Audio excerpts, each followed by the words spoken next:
Hi, this is Phil. What I'd like to do in this last session is just talk about the different kinds of people that you'll find in the group and the way different people respond. Now, I doubt whether you'll have all of these in your group at the same time, but it can be helpful just to be aware of the kind of people we may have and the contribution they may make. Some will be very positive and we can try to maximize that. Others we want to try to downplay because it's not so helpful. Okay, we can have the onlooker, and this is the kind of person we do need to look out for because they're more of a passenger than a crew member, we could say.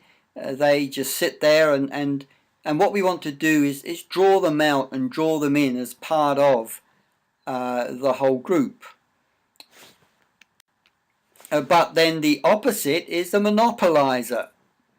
These are the people that reserve the right to say anything they think, and sometimes without thinking. We do have those. We have people that process things differently, of course. We know that, the internal processor and the verbal processor. And therefore we need to allow that and accommodate that. But these are the people that can speak too much. And we want to try and encourage them not to. And it may mean talking to them fairly directly if this is the case.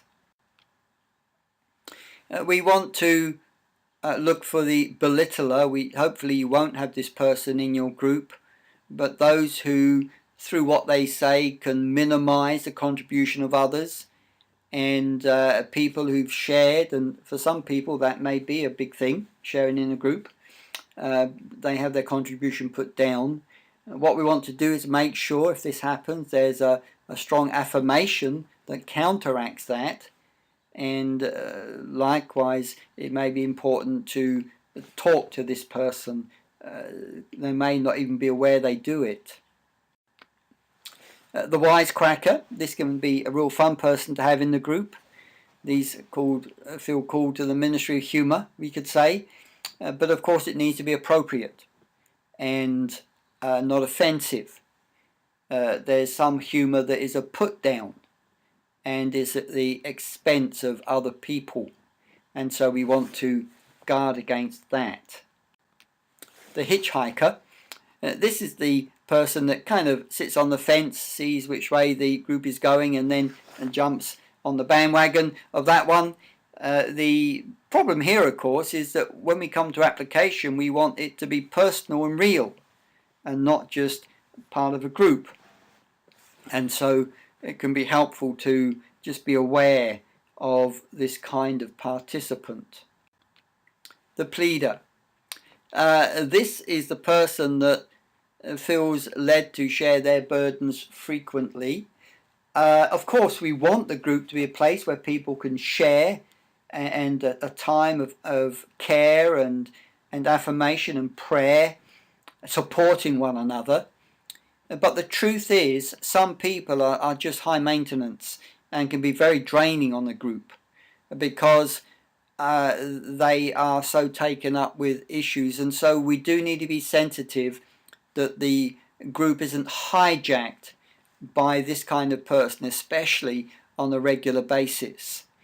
It may need that they need support prayer separate from the group rather than be in the group and dominating the group. The sulker, hopefully you don't have this person in your group, but they're people who are negative, a bit like Eeyore, if you know about that. Always very negative and sulking. We want to stand against that in whatever way we can, really, because we don't want the group to be dragged down with negativity.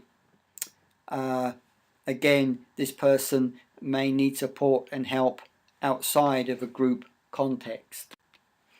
The proposer, these are great to have in a group because They're people that initiate ideas and actions, especially for a group to bond together at times other than a Bible study setting. And the kind of small groups that really work well, of course, are those where people are truly being connected in different ways. The encourager. We all want this person in our group, because it's not just you speaking out value of other people's contributions, but they see it as well, and they're able to affirm what other people say. So we do need to be this person. Hopefully there's more in your group. The clarifier. This is again a job that you need to be doing, but if others do this, it's fantastic.